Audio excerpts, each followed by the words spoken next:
마가복음 4장 35절부터 끝절에 있는 말씀 제가 봉독합니다. 그날 저물 때에 제자들에게 이르시되 우리가 저편으로 건너가자 하시니 그들이 무리를 떠나 예수를 배에 계신 그대로 모시고 가매 다른 배들도 함께 하더니 큰 광풍이 일어나며 물결이 배에 부딪혀 들어와 배에 가득하게 되었더라. 예수께서는 고물에서 베개를 베고 주무시더니 제자들이 깨우며 이르되 선생님이여 우리가 죽게 된 것을 돌보지 아니하시나이까 하니 예수께서 깨어 바람을 꾸짖으시며 바다더러 이르시되 잠잠하라 고요하라 하시니 바람이 그치고 아주 잔잔하여지더라. 이에 제자들에게 이르시되 어찌하여 이렇게 무서워하느냐 너희가 어찌 믿음이 없느냐 하시니 그들이 심히 두려워하여 서로 말하되 그가 누구에게 바람과 바다도 순종하는가 하였더라. 아멘. 오늘 읽은 이 말씀은 어느 한날 일어났던 사건입니다. 제자들이 예수님을 모신 채로 호수를 횡단하다가 만났던 사건입니다. 그런데 이런 한날 일어난 사건을 이해를 하려고 하는데 어떤 분들은 여기에서 광풍은 무슨 뜻이 있다, 고물은 무슨 뜻이다, 베개는 무슨 뜻이다 이렇게 의미를 자꾸 부여하려는 분들이 있는데 그러면 좀 곤란해지는 문제가 있어요. 또 사개오가 옛날 성경으로 하면 뽕나무 위에 올라가는데 바뀌고 나니까 돌모가 나오면 돼버렸거든요. 그럼 또 어떻게 해석을 해야 되죠? 다시 해석을 해야 되니까 그게 곤란하니까 성경 바꾸지 말자. 신천지가 그렇습니다. 성경을 못 바꾸는 게 개혁 성경을 가지고 장난을 다 쳐놨는데 개혁 개정으로 바꾸면 이게 또 달라지잖아요. 그래서 못 바꾸는 거거든요. 저는 이 성경이 새로 나올 때 기대가 굉장히 컸습니다. 어떤 기대가 있었냐면 한 구절이 너무 걸렸어요. 거기 한번 보겠습니다. 요한계시록 14장 15절.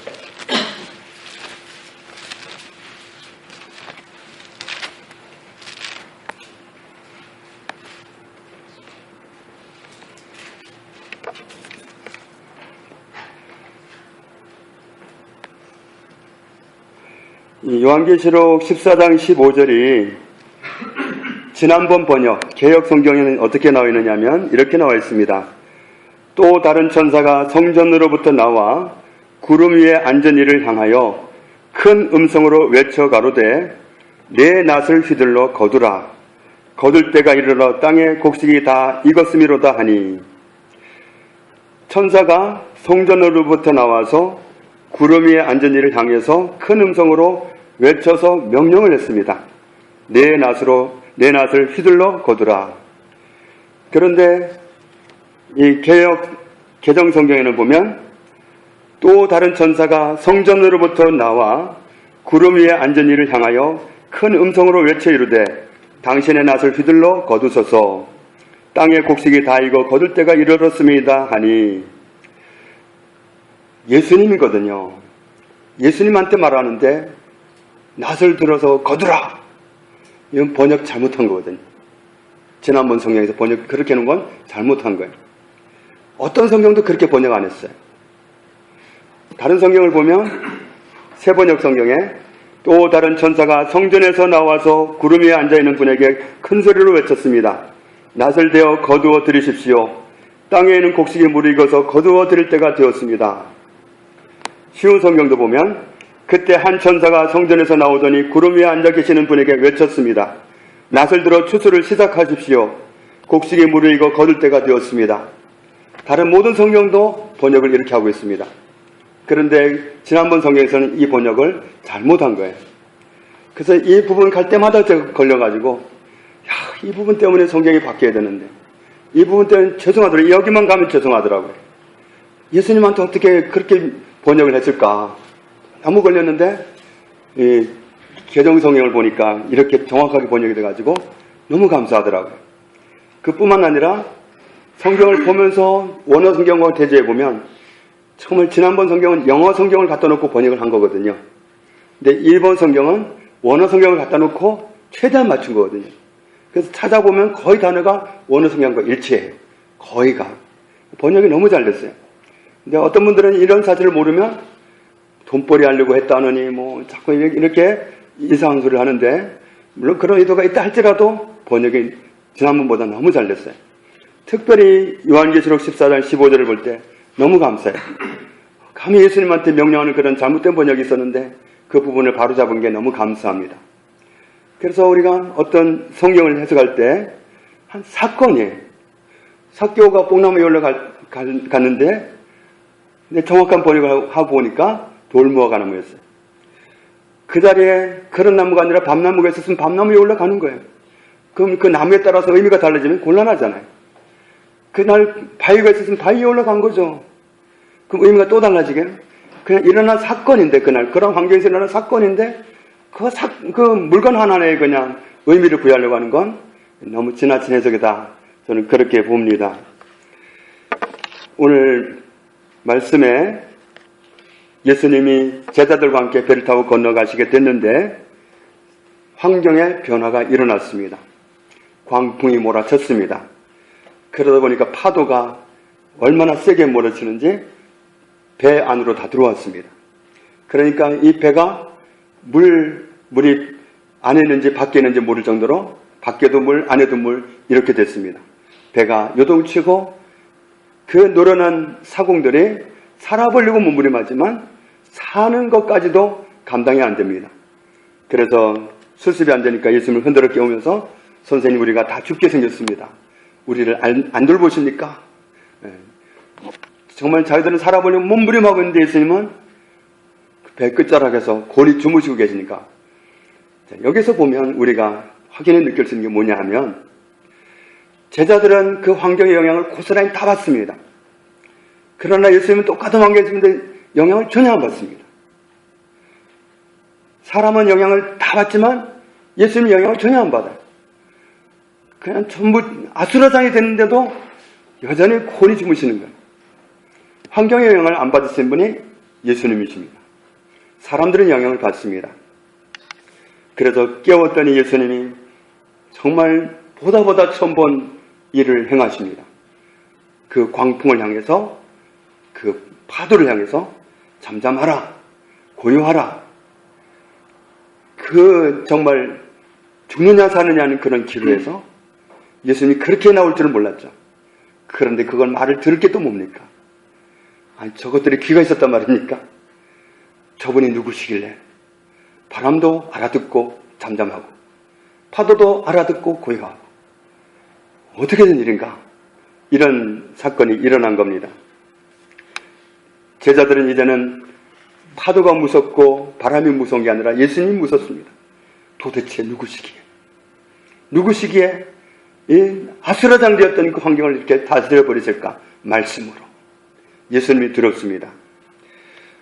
우리는 이 말씀을 보면서 그날의 그 광풍과 요동치는 바다라는 갑작스러운 환경의 변화가 어디서 왔는지 알아봐야 합니다. 만약에 그 큰 광풍과 그 요란한 파도가 하나님이 주신 거라면 예수님은 그 시간에 그 흔들린 뱃사람을 잡고 아버지 이러면서 기도를 했겠죠. 이걸 잠재워 주십시오. 그랬겠죠. 그러나 예수님이 그 요동치는 파도와 바람을 향해서 잠잠하라, 고요하라 명령을 하셨어요. 하나님이 주신 거면 하나님께 호소해야죠. 안 됩니다. 이거 잠재워 주셔야 되는데 그래야 되겠죠. 그러나 하나님이 일으킨 게 아니었기 때문에 기도를 안 하신 겁니다. 출처가 다르기 때문에 맞대면을 한 겁니다. 만약에 그게 하나님이 일으킨 거였다면 예수님이 잘못한 거죠. 또 앞뒤가 맞지도 않습니다. 아버지는 요동치게 하시고 아들은 꾸짖어서 잠재우고 말이 안 맞는 겁니다. 그러니까 광풍도 파도도 원수가 일으킨 겁니다. 그러니까 예수님이 대적을 하는 겁니다. 명령을 하는 겁니다. 창조주로서 최고의 권위 있는 주님으로서 명령을 하시는 겁니다. 잠잠하라, 고요하라. 그래서 어디에서 왔느냐에 따라서 우리는 대처 방법이 다릅니다. 우리도 그런 환경을 만납니다. 어느 날 광풍이 몰아칩니다. 정신을 차릴 수 없습니다. 이게 뭡니까 도대체 내가. 그런 요동치는 환경 속에서 우리가 이 광풍이 하나님이 주셨다고 생각한다면 왜 이렇게 하십니까 하고 호소할 수도 있겠고 아버지께 제발 제발 하고 할 수도 있겠죠. 그런데 그 광풍이 누가 일으킨 거냐? 하나님이 일으킨 거냐? 사탄이 일으킨 거냐? 그런 대처 방법이 다르겠죠. 그런데 정말 그날 그 광풍 속에서 주님은 어디에서 왔느냐에 따라서 대처 방법이 다르다. 그래서 명령을 하신 것은 출처가 사탄이기 때문에 사탄의 그 요구에 따라서 움직이는 그 파도를 향해서 바람을 향해서 잠잠하라, 고요하라 하고 정면 대결을 하신 겁니다. 사탄이 일으켰는데 하나님께 하나님 이렇게 나가는 건 방향이 잘못된 겁니다. 그래서 우리가 그런 광풍 속에 있을 때 그런 파도를 만날 때 누가 이런 풍랑을 줬느냐, 누가 이런 질병이란 파도를 줬느냐, 누가 이 통증이라는 그런 광풍을 줬느냐, 이 출처를 알아야 돼요. 하나님이 주신 거면 우리가 하나님께 정말 때를 써가면서 기도해야 될지도 몰라요. 그러나 그게 출처가 어디서 왔는지 우리는 정의를 내려야 됩니다. 하나님이 질병을 주셨을까요? 하나님이 질병을 주셨다고 하면 뭐가 안 맞습니다. 그가 채찍에 맞음으로 너희는 남을 얻었도다. 우리를 이미 치료해 놓으셨습니다. 치료해 놓으셨다고 선포하신 그 법은 아무도 거역할 수 없는 하나님의 법이고 최고한 법입니다. 그런데 나는 아픕니다. 그럼 이 광풍은 어디서 온 거죠? 이 파도는 어디서 온 거죠? 사탄에게서 온 겁니다. 그렇기 때문에 어떤 두려움이 온다든가 그러면 하나님 제발 두려움을 거두십시오. 이건 안 맞는 겁니다. 하나님은 두려움을 주신 분이 아니라고 그랬습니다. 그러니까 이 말씀을 대입해가지고 어디서 왔느냐, 누가 이렇게 가져온 거냐, 이 출처를 알면 대처 방법이 나옵니다. 질병이 오면, 아픔이 오면 예수 이름으로 어지럼증은 떠나가라. 왜냐하면 하나님 주셨으면 하나님께 호소해야 되는데 하나님 치료해 놓으셨거든. 치료해 놓고 병 또 줬을까요? 그럴 리가 없으니까 그럼 이건 다른 데서 온 거니까 예수 이름으로 어떤 병은 떠나가. 예수 이름으로 이 위장병 떠나가. 예수 이름으로 당뇨병 떠나가. 고혈압 떠나가. 그렇게 대처하는 게 맞습니다. 하나님이 치료해 놓으셨으면 나한테 없어야 되는 건데 그 최고법을 무시하고 왔다는 것은 하나님에게서 온 게 아니에요. 그렇기 때문에 하나님이 나를 치료해 놓으셨다. 그러므로 나한테는 이런 병이, 이런 아픔이, 이런 통증이 있을 이유가 없다. 예수 이름으로 나는 거부한다. 떠나가. 그렇게 대적을 해야 됩니다. 가족 중에 누가 아프고 그러면 그 질병으로 역사하는 영을 대적하는데 이게 좀 차이가 있습니다. 나한테 온 것은 내가 권리가 있어요. 예수 이름으로 떠나가 하면 돼요. 또 가족 중에 누가 엄마 나 기도 좀 해주세요. 나 아파가지고 힘들어요. 기도 좀 해주세요 했을 때는 그럴 때는 명령할 수 있어요. 예수 이름으로 어떤 병은 떠나가 할 수 있어요. 그러니까 어떤 병으로 역사하는 어둠의 영, 이런 영을 대적할 수 있어요. 떠나가 할 수도 있어요. 그런데 다른 사람 속에 역사하는 어둠의 영은 대부분 어떻게 다루냐면 예수님의 이름으로 아무개 속에 역사하는 이렇게 역사하는 영은 묶임을 받을지어다. 묶임을 받을지어다. 다른 사람 속에 있는 영은 내가 묶을 수 있는 거예요. 떠나가라 하면 반응을 안 해요. 다른 사람 속에 있는 건 쫓아내기 힘들어요. 근데 성도들 중에도 어떤 영을 가져와가지고 해결해 달라는 사람이 있어요. 그럴 땐 해결이 돼요. 왜냐하면 목사님한테 나를 맡겼거든. 그 권위 안에 들어갔기 때문에 그때는 예수님의 이름으로 가 그러면 가요. 근데 본인이 내보낼 생각이 없어요. 그리고 또 어떤 지식이 없다든지 그러면 와서 해달라고 할 수가 없죠. 그런 영의 지배를 받으면 해결해 달라고 하기 참 어려워요. 그 영이 너무 싫은 반응을 보이기 때문에 거룩한 사람 앞으로 가는 걸 굉장히 거부해요. 그렇기 때문에 오기도 힘들고 와서도 부탁하기 힘들어요. 그럴 때는, 남일 때는 우리가 예수님의 이름으로 묻는다. 예수 이름으로 묶여라. 그렇게 할 수 있습니다. 케네스 해기 목사님이 한 번은 예수님이 찾아오셔가지고 같이 대화를 나누고 있었습니다. 그런데 갑자기 대화를 하고 있는데 예수님이 뭐라고 말씀을 하시는데, 중요한 말씀을 하고 계시는데 갑자기 그 도깨비 같은 놈이 와가지고 막 까불면서 앞에서 왔다 갔다 하면서 가로막아가지고 예수님도 안 보이게 하고 말씀도 잘 안 들리게 헷갈리게 하는 거예요. 그런데 희한한 건 예수님이 아무 대처도 안 하시고 말씀을 계속 하시는 거예요. 그래서 이분이 좀 당황을 하시다가 신경질이 나가지고 예수님 이름으로 가! 그랬어요. 그러니까 온사같이 사라졌죠. 그랬더니 예수님이 하시는 말씀이 뭐냐면, 잘했다. 너한테 온 것은 네가 대적을 해줘야 된다. 내가 어떻게 해주는 게 아니라 네가 해야 되는데, 네가 그렇게 하지 않았다면 나는 어떻게 할 수가 없었다. 우리에게 권리를 부여했어요. 예수님의 이름으로 마귀를 대적하라. 그리하면 너희를 피하리라. 우리에게 대적할 수 있는 그런 권리를 위임하셨기 때문에 그걸 우리가 사용해야 돼요. 예수님의 이름으로 어떤 통증은 떠나가라. 어떤 병은 사라져라. 두려움증은 떠나가라. 우리는 그런 증상을 가지고 떠나가라고 쫓아야 돼. 나한테 온 것은, 다른 가족에게 왔을 때는 예수님의 이름으로 묶는다. 묶여라. 그러면 되는 겁니다. 그래서 이 광풍이며 파도, 하나님이 일으켰으면 하나님께 호소해야 되지만, 사단이 일으킨 거라면, 하나님에게서 온 것이 틀림없이 아니라면 우리는 대적해야 됩니다. 내게 온 거면 떠나가 할 수 있습니다. 가족에게 온 거면 예수님의 이름으로 묶는다, 묶여라 할 수 있습니다. 그러면 반드시 역사가 나타납니다. 우리의 그런 고난을 줬기 때문에 정말 주신 그 고난을 날마다 어떻게 사용하고 살아갈 것을 알게 해주시려고 이런 현장을 보여주신 겁니다. 원수가 일으킨 것은 이렇게 대적하는 거다.